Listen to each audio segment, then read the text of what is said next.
Boa noite, meus irmãos. Vamos dar continuidade na nossa série de pregações na segunda carta de Pedro. Então, eu te convido a abrir em 2 Pedro, capítulo 2. Os versículos dessa noite são do 12 ao 22. 2 Pedro, capítulo 2, versículo 12. Assim diz a palavra do nosso Deus. Mas eles difamam o que desconhecem e são como criaturas irracionais, guiadas pelo instinto, nascidas para serem capturadas e destruídas. Serão corrompidos pela sua própria corrupção. Eles receberão retribuição pela injustiça que causaram. Consideram prazer em entregar-se à devassidão em plena luz do dia. São nódoas e manchas, regalando-se em seus prazeres quando participam das festas de vocês. Tendo os olhos cheios de adultério, nunca param de pecar. Iludem os instáveis e têm o coração exercitado na ganância. Malditos! Eles abandonaram o caminho reto e se desviaram, seguindo o caminho de Balaão, filho de Beor, que amou o salário da injustiça. Mas em sua transgressão foi repreendido por uma jumenta, um animal mudo, que falou com voz humana e refreou a insensatez do profeta. Esses homens são fontes sem água e névoas impelidas pela tempestade. A escuridão das trevas lhes está reservada, pois eles, com palavras de vaidosa arrogância e provocando os desejos libertinos da carne, seduzem os que estão quase conseguindo fugir daqueles que vivem no erro. Prometendo-lhes liberdade, eles mesmos são escravos da corrupção, pois o homem é escravo daquilo que o domina. Se, tendo escapado das contaminações do mundo, por meio do conhecimento de nosso Senhor e Salvador Jesus Cristo, encontram-se novamente nelas enredados e por elas dominados, estão em pior estado do que no princípio. Teria sido melhor que não tivessem conhecido o caminho da justiça do que, depois de o terem conhecido, voltarem as costas para o santo mandamento que lhes foi transmitido. Confirma-se neles que é verdadeiro o provérbio: o cão volta ao seu vômito, e ainda a porca lavada volta a revolver-se na lama. Vamos orar, meus irmãos? Senhor, o Senhor é o grande Deus. Toda a terra proclama a tua glória. E nós estamos aqui reunidos nesta noite para glorificar o Senhor. Pedimos que o Senhor use a pregação da tua palavra para que nós possamos crescer na graça e no conhecimento do Senhor Jesus Cristo.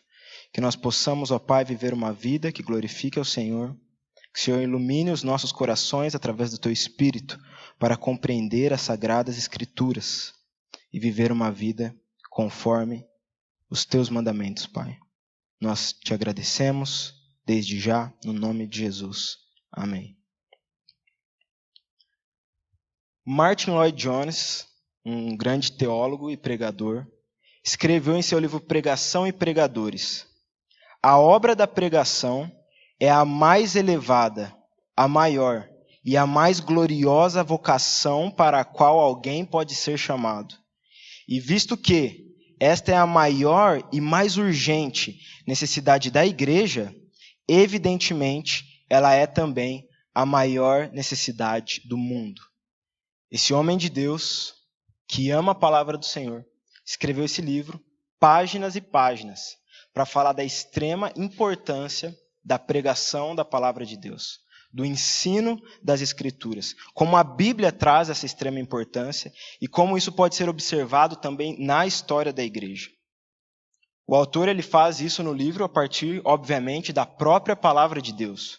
Paulo, o apóstolo Paulo, em Romanos, capítulo 10, versículo 13 e 14, diz: porque todo aquele que invocar o nome do Senhor será salvo. Como, pois, invocarão aquele em quem não creram? E como crerão naquele de que não ouviram falar? E como ouvirão, se não houver quem pregue? No versículo 17, ele continua dizendo: a fé vem por ouvir a mensagem, e a mensagem é ouvida mediante a palavra de Cristo. Se a salvação, se a fé, ela vem por ouvir a palavra de Deus, e para ouvir, precisa que alguém pregue. Então aqui a gente encontra o grande peso da importância da pregação. É sobre isso que Lloyd Jones defende no seu livro, é sobre isso que a Escritura está falando, que a pregação é importante. Por que a pregação é importante? Porque se trata da salvação das pessoas. Deus, na sua graça, escolheu que essa prática dos filhos, dos seus filhos, do seu povo, ele usasse para salvar as pessoas, para trazer fé. Então, o ensino da sã doutrina, meus irmãos, é sim um caso de vida ou de morte, porque se trata da salvação do povo de Deus. Agora, se é verdade, se Lloyd Jones está certo, e se a Bíblia diz sobre isso, se é verdade que a pregação é a mais elevada, maior e mais gloriosa vocação, se ela realmente é a maior e mais urgente necessidade da igreja do mundo, o que nós devemos dizer sobre homens que fazem da pregação um instrumento para a perdição? O que nós devemos falar sobre homens que usam o púlpito de Deus para satisfazer seus próprios pecados? Como devemos abordar sobre quando homens usam a palavra de Deus para conduzir outras pessoas para o inferno? Esse é o contexto de 2 Pedro, capítulo 2. É sobre estes homens, é sobre esta realidade que Pedro está buscando escrever uma carta para orientar a sua igreja. Pedro ele foi chamado para pastorear as ovelhas do bom pastor. E nesse cenário, ele como um pastor e com o rebanho do bom pastor, ele tem diante dos seus olhos uma alcateia de lobos sanguinários. E Pedro, ele não cruza os braços, ele não fecha os olhos. Mas como um pastor fiel ao seu bom pastor, ele luta pelo rebanho. Ele usa as ferramentas das escrituras para desmascarar esses lobos vestidos em pele de ovelha. A princípio você pode olhar para esse texto e achar forte as palavras de Pedro. Mas o ponto aqui não é o que Pedro diz ou Pedro dizendo. O ponto é a salvação das pessoas. E Pedro cuidando do rebanho do bom pastor. Olhando para esses versos, eu quero olhar junto com os irmãos duas formas como Pedro trata o assunto dos falsos mestres. A primeira é que ele mostra as características do caráter dos falsos mestres. Ele escancara o que está por trás da aparência dos falsos mestres. E a segunda forma é que ele desmascara também a tentativa de influência deles sobre o povo de Deus. Se o Senhor assim permitir, esse é o nosso plano diante das Escrituras. Começando então sobre as características dos falsos mestres, eu te convido a ler novamente dos versículos 12 ao 14. Ele está falando sobre os falsos mestres. Mas eles difamam o que desconhecem e são como criaturas irracionais, guiadas pelo instinto, nascidas para serem capturadas e destruídas. Serão corrompidos pela sua própria corrupção.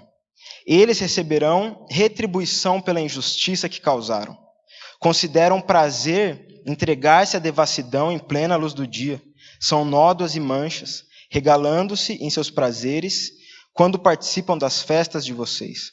Tendo os olhos cheios de adultério, nunca param de pecar.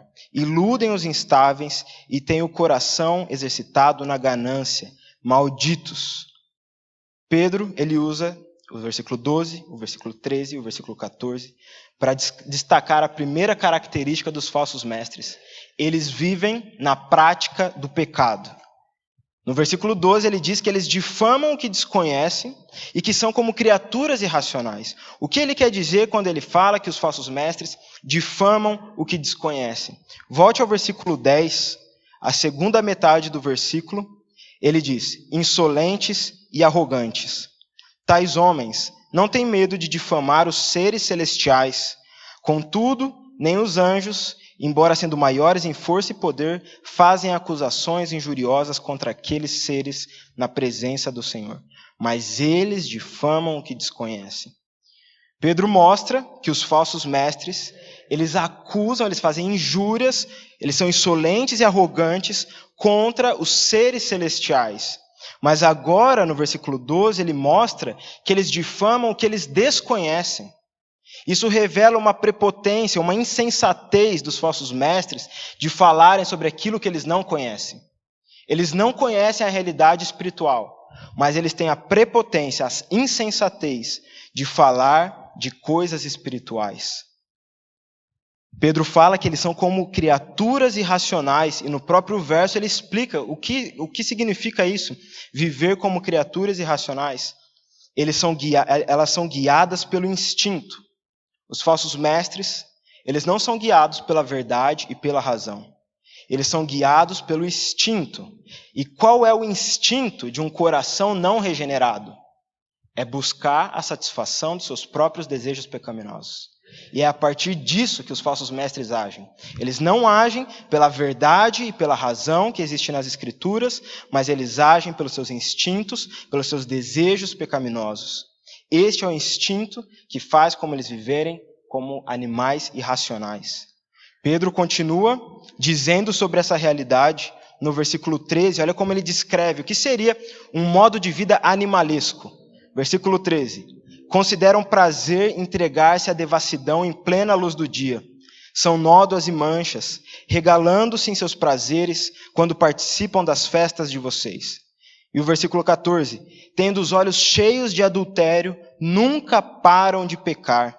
Têm o coração exercitado na ganância.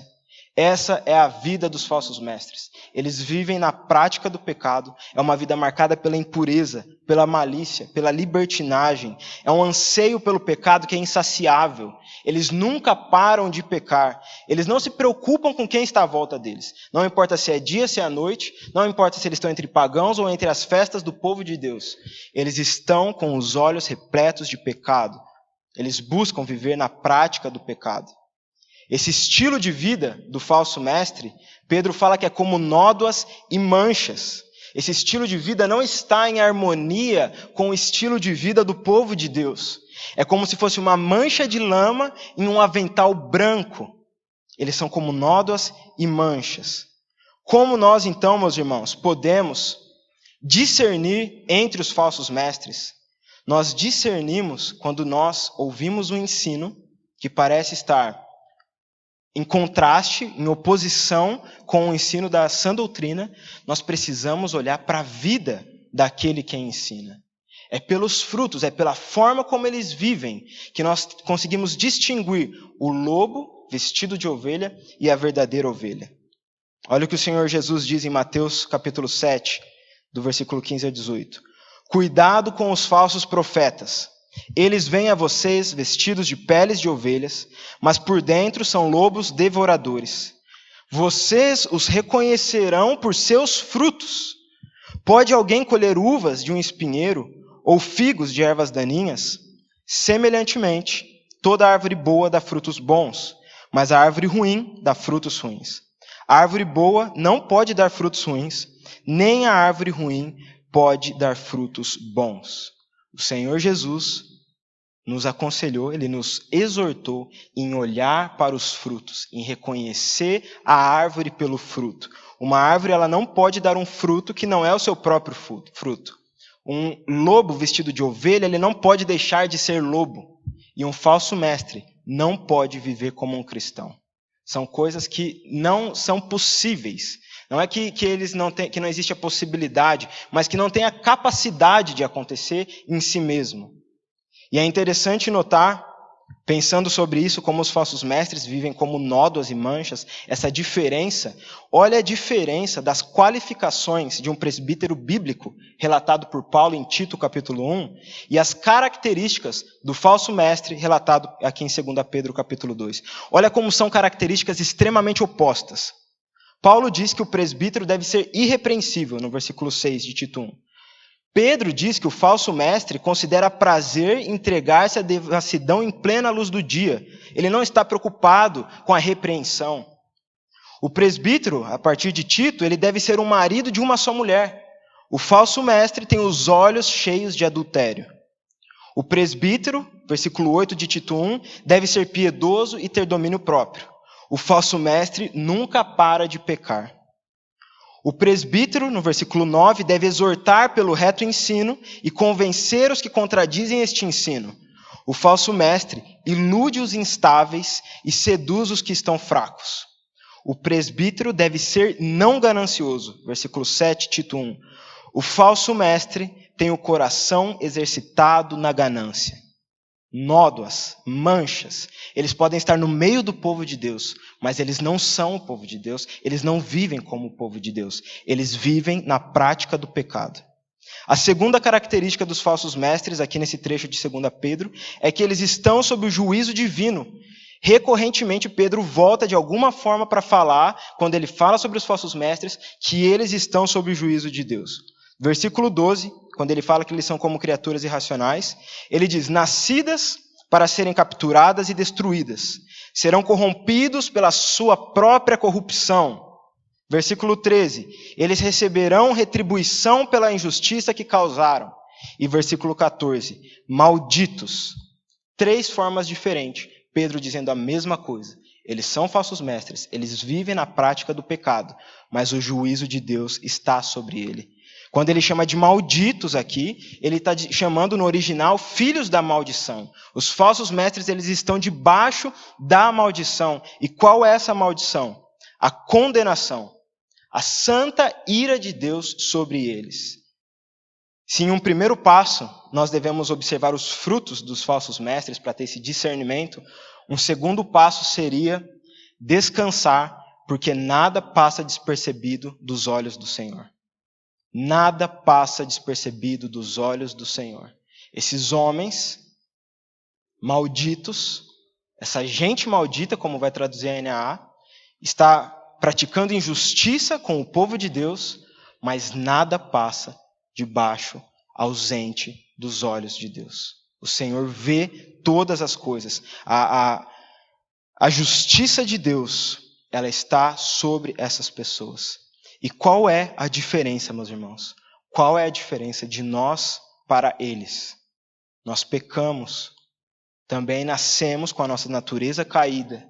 A mesma justiça, a mesma ira de Deus que está sobre os falsos mestres, a mesma condenação, estava sobre nós. Mas uma coisa muda tudo. O que tira a justiça santa de Deus e a sua ira sobre nós? A cruz de Cristo. É Cristo que desvia a ira de Deus sobre ele, e nós, colocando a nossa fé nele, descansamos que a justiça dele agora está sobre nós. Os falsos mestres, eles não têm descanso. Eles colocam a cabeça no travesseiro e não têm descanso de que os seus pecados foram perdoados em Cristo. Mas nós, se agarrarmos com todo o nosso coração a obra de Cristo e descansarmos que só Ele paga o preço da nossa condenação, nós estamos em uma realidade totalmente diferente dos falsos mestres. Nós estamos salvos, nós estamos seguros debaixo da justiça de Cristo sobre nós. Os falsos mestres, eles vivem na prática do pecado, eles estão sobre o juízo de Deus. E agora a última e terceira característica, eles iludem os instáveis. Eles tentam influenciar o povo de Deus. Olha o versículo 14. Tendo os olhos cheios de adultério, nunca param de pecar. Iludem os instáveis e têm o coração exercitado na ganância. Essa característica específica de iludir os instáveis, de querer exercer uma influência, é o que Pedro vai tratar nos demais versículos. Então, antes da gente avançar para os versículos que ele vai aprofundar essa influência, eu queria parar com vocês aqui no versículo 15 e no versículo 16. O versículo 15 e o versículo 16, eles são o centro dessa passagem, tanto no sentido de ser o número. Nós temos 10 versos, então o 15 e o 16 está bem no meio, como a mensagem que Pedro traz aqui é central para a gente entender por quê. Por que os falsos mestres têm esse caráter deplorável? E por que os falsos mestres buscam influenciar as pessoas? Por quê? Versículo 15. Eles abandonaram o caminho reto e se desviaram, seguindo o caminho de Balaão, filho de Beor, ele que amou o salário da injustiça, mas em sua transgressão foi repreendido por uma jumenta, um animal mudo, que falou com voz humana e refreou a insensatez do profeta. Pedro mostra a ligação entre os falsos mestres e Balaão, profeta, que foi chamado por um povo pagão para maldizer contra o povo de Deus. Ele foi chamado para abandonar o caminho reto em troca de riquezas. E Pedro está mostrando aqui que esse é o caminho dos falsos mestres. Eles abandonaram o caminho reto. Eles se desviaram e amaram o salário da injustiça. Por que eles têm um caráter deplorável? Porque eles abandonaram o caminho do Senhor. Pedro não está amaldiçoando os falsos mestres. Ele está descrevendo a realidade deles. Eles são malditos porque eles se rebelaram contra o Senhor. Eles são filhos da maldição porque eles se viraram contra o Senhor. E é por isso que os desejos dos seus corações são insaciáveis. É por isso que mesmo pecando, eles não se satisfazem, mas eles querem levar outros para o pecado. Porque eles estão de costa para a beleza da santidade de Deus. Eles abandonaram, eles amaram o salário da injustiça. Mas o Senhor, Ele não deixa o povo dele nas mãos dessa gente maldita. Com o profeta, ele pegou um animal mudo para impedir que ele caminhasse nos caminhos de transgressão. O Senhor, ele usa até mesmo um animal para tentar abrir os olhos de pessoas que vivem como animais irracionais. E hoje nós temos a graça do Senhor de que Ele usa homens que amam a palavra de Deus, pastores piedosos, líderes, fiéis e zelosos, para tentar abrir os olhos desses falsos mestres. Paulo, de novo em Tito, ele exorta que os presbíteros eles devem ser apegados à palavra fiel que está de acordo com a sã doutrina, para que exortassem pelo reto ensino e convencessem os que contradizem este ensino. Os presbíteros são chamados para repreender os falsos mestres. Paulo fala no versículo 11 de Tito que era preciso fazer com que os falsos mestres se calassem.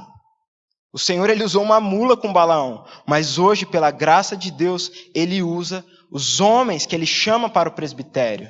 Ele chama homens piedosos, ele coloca fé no coração desses homens, ele coloca amor, graça, e esses homens, fiéis à palavra, são chamados para expor os falsos mestres, para confrontar os falsos ensinos. E o Senhor usa porque Ele cuida do povo dele, Ele não deixa o povo dele na mão dessa gente maldita. Avançando para o segundo ponto, então, é por isso que os falsos mestres buscam influenciar, porque eles são rebeldes contra o Senhor.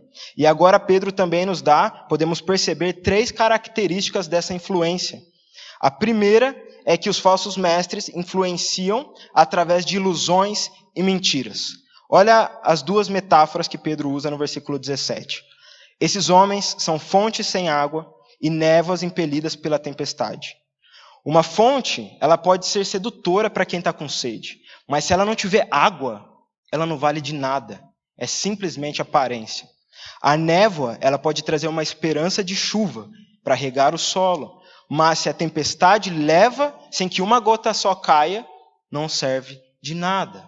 Ilusões, mentiras, esse é o modo de agir dos falsos mestres. Pedro ele descreve isso agora, depois de usar metáforas, de uma forma mais clara no versículo 18 e 19. Pois eles, com palavras de vaidosa arrogância e provocando os desejos libertinos da carne, seduzem os que estão quase conseguindo fugir daqueles que vivem no erro. Prometendo-lhes liberdade, eles mesmos são escravos da corrupção. Pois o homem é escravo daquilo que o domina. Através de uma linguagem que pode parecer vaidosa, pode impressionar, e provocando tentações de pecados em outros crentes, eles iludem o povo. Através de falsas promessas, eles mentem para o povo.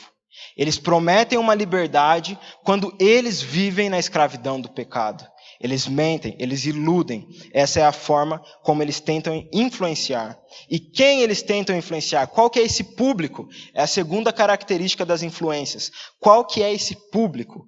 São os instáveis, os que estão fracos na fé. Versículo 14, Pedro disse que eles iludem os instáveis. No versículo 18 ele diz que eles seduzem os que estão quase conseguindo fugir daqueles que vivem no erro. Esse é o público dos falsos mestres. Eles olham para aqueles que estão tendo dificuldade, para aqueles que estão lutando contra o pecado, talvez novos convertidos. Para essas pessoas que eles tentam mentir, eles tentam iludir. E como que os instáveis e os fracos podem lutar para não ser levados por essas ilusões e mentiras? Pedro responde, capítulo 1, versículo 3. Pelo poder de Deus, nos foram concedidas todas as coisas que conduzem à vida e à piedade. Pelo pleno conhecimento daquele que nos chamou para a sua própria glória e virtude. Paulo também fala sobre isso em Efésios. O propósito é que não sejamos mais como crianças, levados de um lado para outro pelas ondas, nem jogados para cá e para lá por todo vento de doutrina e pela astúcia e esperteza de homens que induzem ao erro. Antes, seguindo a verdade em amor, cresçamos em tudo naquele que é a cabeça, Cristo. Qual que é o caminho, qual que é a ferramenta que podemos usar, meus irmãos, contra as ilusões e as mentiras dos falsos mestres? Se apegar à palavra de Deus, seguir a verdade em amor, crescer no cabeça da igreja, que é Cristo. Esse é o caminho, essa é a ferramenta. Você quer lutar contra falsos ensinos, você está em um período de fraqueza, você está instável, agarre a palavra do Senhor. Siga a verdade em amor, cresça em Cristo. Esse é o caminho para lutarmos contra os falsos ensinos. Terceira e última característica da influência dos falsos mestres. Essa influência simplesmente sinaliza a realidade deplorável em que eles vivem. Vamos ler os versos 20 ao 22. Se tendo escapado das contaminações do mundo, por meio do conhecimento de nosso Senhor e Salvador Jesus Cristo, encontram-se novamente nelas enredados e por elas dominados, estão em pior estado do que no princípio. Teria sido melhor que não tivessem conhecido o caminho da justiça, do que, depois de o terem conhecido, voltarem as costas para o santo mandamento que lhes foi transmitido. Confirma-se neles que é verdadeiro o provérbio: o cão volta ao seu vômito, e ainda, a porca lavada volta a revolver-se na lama. Os falsos mestres, na sua busca pelo pecado e na sua busca de influenciar outras pessoas a viverem o pecado, só mostram que eles nunca tiveram um coração regenerado. Só mostra quem eles realmente são e qual é a realidade deles. E Pedro coloca que essa realidade é muito grave. Vocês lembram quando Paulo, lá em Romanos, diz que os atributos invisíveis de Deus, seu eterno poder, sua natureza divina, têm sido vistos claramente, sendo compreendidos por meio das coisas criadas, de forma que tais homens são indesculpáveis. Todas as pessoas que não se entregam a Deus são indesculpáveis. Elas não ouviram o evangelho, algumas delas, mas são indesculpáveis, porque Deus está revelado na criação. E essas pessoas estão voltadas contra Ele, elas vivem em pecado. Aqui está também a necessidade da pregação. Agora, o que Pedro está falando é que os falsos mestres, eles estão em uma condição pior do que dessas pessoas. Porque eles receberam o evangelho, eles ouviram a mensagem da salvação, e ainda assim eles se rebelaram contra o Senhor. Ainda assim eles viraram as costas para o Senhor. Então sim, a condição deles é pior do que de uma pessoa que nunca ouviu falar sobre o evangelho. Ambos estão condenados, mas aqueles que ouviram e se rebelaram estão em uma condição pior. Existe um rigor maior sobre eles. Pedro é duro e realista para falar sobre a realidade dos falsos mestres. Eles podem ter uma aparência, podem usar palavras, mas eles estão entregues aos seus próprios pecados, rebeldes contra o Senhor. Podemos lembrar da parábola do semeador que Jesus nos conta em Mateus capítulo 13. O semeador, ele joga as sementes e tem um tipo específico de solo, que é um terreno pedregoso, onde não havia muita terra. E logo brotou, porque a terra não era profunda. Mas quando saiu o sol, as plantas se queimaram e secaram, porque não tinham raiz. Jesus explica o que ele quis dizer com esse público que ouviu a palavra. É aquele que ouve a palavra e logo a recebe com alegria. Todavia, visto que não tem raiz em si mesmo, permanece por pouco tempo. Quando surge alguma tribulação ou perseguição por causa da palavra, logo a abandona. Os falsos mestres, que voltaram as costas para o mandamento que receberam, eles não tinham raízes. Eles demonstraram algum tipo de alegria inicial, eles começaram a ensinar, mas quando eles foram confrontados, talvez por uma perseguição, eles não estavam sujeitos a viver a palavra. O que eles fazem é distorcer a palavra para satisfazer os seus desejos. Eles não deixam seus desejos serem moldados, eles não estão dispostos a caminhar com Cristo se preciso perder a vida, mas o que eles fazem é mudar a palavra, é distorcer a palavra, para que eles possam continuar pecando e levar outras pessoas ao pecado. Essa é a realidade dos falsos mestres. Pedro caracteriza o caráter deles e a forma como eles influenciam. Concluindo então, meus irmãos, você pode imaginar essa cena do último versículo, um cão se voltando para o vômito. Você pode imaginar uma porca lavada se voltando para a sujeira da lama. Você consegue visualizar essa nojeira, essa sujeira? Essa é a realidade dos falsos mestres no meio do povo de Deus. São como cães voltando para o vômito, são como porcas lavadas voltando para a lama. Pedro ele não está pegando pesado demais. Pedro ele não está lidando com uma pessoa que acabou de ser convertida e está tendo um problema ali com o pecado. Pedro ele está lidando com pessoas que ouviram o Evangelho, estão usando o Evangelho e a Escritura para levar pessoas para o inferno. Pedro entendia a importância da pregação e do ensino. Ele sabia o mal que aqueles homens podiam fazer para a igreja. E ele não foi o único a tratar desse tema com rigor e com zelo santo. Paulo, em Gálatas, capítulo 1, versículo 8 e 9. Mas ainda que nós, ou um anjo do céu, pregue um evangelho diferente daquele que lhe pregamos, que seja amaldiçoado. Ele repete, como já dissemos, agora repito.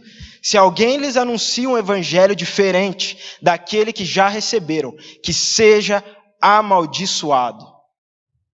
Sabe quem mais lidou com rigor e zelo santo contra os falsos mestres?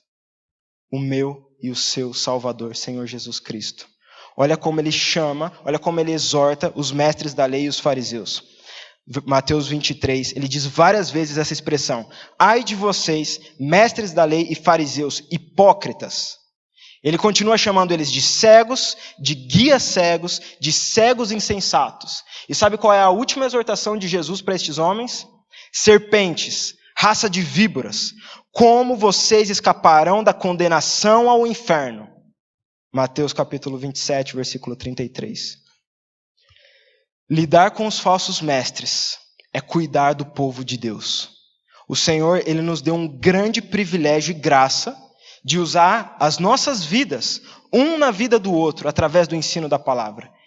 E esse mesmo peso que existe nessa grandeza, nesse privilégio da pregação, proporcionalmente ao peso do rigor e o juízo sobre aqueles que usam a palavra de Deus para afastar as pessoas de Deus, para fazê-los crescerem em uma vida de pecado e não em uma vida de piedade, uma vida de conhecimento e graça do Senhor. A minha oração, meus irmãos, diante desse texto, que é pesado sim, porque é realista e mostra o zelo de um homem que estava cuidando do rebanho do bom pastor, a minha oração, a nossa oração nessa noite, é que o Senhor nos dê graça para sermos fiéis à palavra e para não sermos covardes diante dos falsos mestres. Que nós possamos, com um zelo santo, se apegar às Escrituras, lutar contra os falsos ensinos, para que a igreja de Deus seja edificada e o nosso Deus seja glorificado. Amém. Vamos orar? Senhor, é com temor e com tremor que nós chegamos diante do Senhor. Sabemos, Pai, que o Senhor é um Deus santo e justo. E nós nascemos em uma realidade de rebeldia contra o Senhor. Nós nascemos em uma realidade que o nosso coração anseia pelo pecado. Mas o Senhor é um Deus gracioso. O Senhor é um Deus de misericórdia. E o Senhor tem nos dado a oportunidade de ouvir a verdade do Evangelho através da vida de homens fiéis à tua palavra. Senhor, tenha misericórdia de nós. Não permita, não tire a sua mão sobre nós, ó Pai. Não tire a sua graça sobre nós, porque sabemos que por nós mesmos nós seríamos exatamente como falsos mestres. Em nós, ó Pai, não tem nada que nos faça permanecer fiéis ao Senhor, se o Senhor tirar a sua mão e a sua graça sobre nós. Nós oramos, Pai, clamamos que o Senhor continue cuidando de nós, continue cuidando do seu povo, Pai. Nos faça fiéis à tua palavra e afaste os falsos mestres do nosso meio. Dê sabedoria para a nossa igreja. Nos faça, Senhor, amar a tua palavra, nos apegar a ela, para que tenhamos discernimento sobre o verdadeiro evangelho, sobre aqueles que são falsos mestres e aqueles que são os presbíteros, aqueles que ensinam a partir da palavra do Senhor. Que o Senhor, Pai, cuide da liderança dessa igreja. Com temor, com tremor que nós pedimos, Pai. Cuide da liderança da nossa igreja. Que o Senhor cuide do nosso pastor. Pai, sustente a vida dele em fé. Sustente, ó Pai, que ele possa perseverar com fidelidade à tua palavra. E que o Senhor dê coragem para ele, Pai. Para ele desmascarar os falsos ensinos. Que o Senhor dê coragem para ele, para todos os líderes e para todos nós que somos crentes. Que nós não venhamos nos acovardar diante dos falsos ensinos, diante dos falsos mestres. Mas que o Senhor nos dê um zelo santo, um amor pelo teu povo, pela tua palavra, pela tua obra. É no nome do nosso Senhor Jesus, aquele que é o bom mestre, aquele que viveu em verdade, ensinou a verdade, é a própria verdade. É no nome dele que nós oramos. Amém.